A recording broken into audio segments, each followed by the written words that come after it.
Државата ги троши парите одвоени за борба со загадениот воздух. 2 милиони евра, за активистите премалку, а властите тврдат доволно за да се замени начинот на грејење во градинките, училиштата и болниците.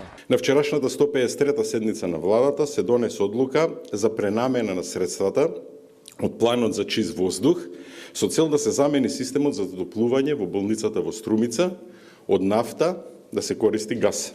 Надлежните со субвенции за инвертери ќе се обидат да ги натераат и луѓето да го сменат начинот на грејење во домовите. Постапката прв доен, прв услужен, мислиме дека не е фер.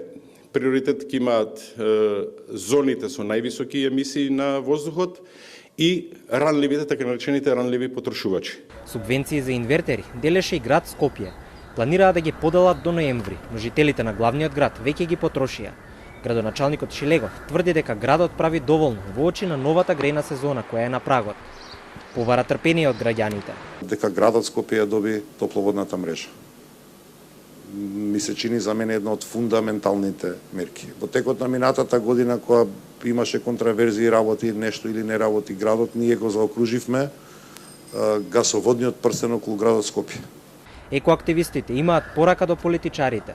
Септември е, аерозагадувањето само што не станало најактуелна тема повторно.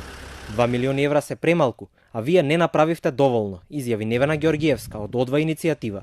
Имаме загадување, иако не е грејна сезона, иако не е она големото загадување, во вечерните часови веќе во неколку населби алармираме дека има загадување во однос на тоа как акции се преземаат и што се прави, гледаме дека нема ништо да имаме подобра ситуација и следнава зима.